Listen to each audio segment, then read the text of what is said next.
Hi, so I'm Matt Palmer. I'm National Highways Exec Director for the Thames Crossing. The Thames Crossing is going to be the greenest road ever. It is the largest road investment in the UK since the M25. It is putting a new road to alleviate congestion at Dartford. Dartford is the only crossing east of London, and it's currently 60 years old and has congestion on it every day. And what we're doing is putting a 22-kilometre road in with a 4.3-kilometre dual tunnel, which will alleviate it further to the east.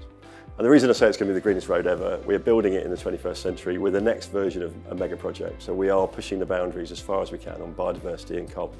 So the leadership style that's needed to look after a project this size or to deal with a project this size is, you've got to be flexible, you've got to understand the life cycle of it. These are start-up companies. We're essentially putting together an organisation from zero up to 10,000 people at peak, down to zero at the other end, over a life of about 15 years. So you've got to think about the leadership and how it manifests itself from one end to the other of that. At the beginning, it's got to be relatively entrepreneurial and create momentum. Then it's got to be very, very focused in the middle around actually driving performance. And at the end, it's about that closeout and being really focused on the detail closeout. And we've got to create an entity that does all of that. At the same time, there's some fundamental parts of the programme that you've got to make sure you deliver throughout. So the way we look at it on Thames Crossing, or the way I look at it, is actually being really purpose-driven. We've got to know what we're here to do.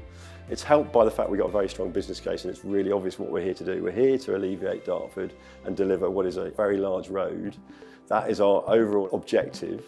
The way we do that is as green as possible. So what we've got is a purpose-led programme that's really focused on trying to leave a better world at the end of this than we started. Infrastructure programmes are often defined by the damage they do that everyone suffers during the construction of. And eventually you get something you like at the end of it after 10 years. What we're trying to do is flip that paradigm and say that economic infrastructure can be delivered green throughout it. And we can do it in a way that's sympathetic to the local people, to the planet, etc. And so having that purpose-led sort of leadership throughout the programme is really, really the focus. Now, the interesting thing is, how do we do that and maintain it? And maintain it beyond me, beyond my team. We will rotate through over that 10, 15 years. And how do you codify it into the system?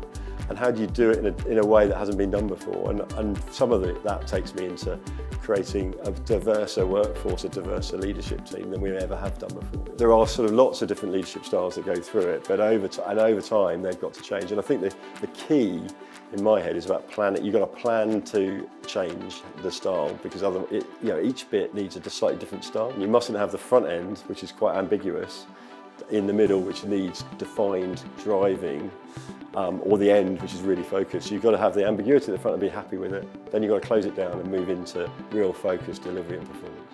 The experience of working as a project manager on Thames Crossing, you'll grow your understanding of how to deliver a mega project. That's the first thing you'll gain. The second thing is how to take carbon out of construction. And hopefully, a broader conversation about how we drive a diverse workforce in a different way. All of those will move from here to other projects, and to some extent that's our legacy.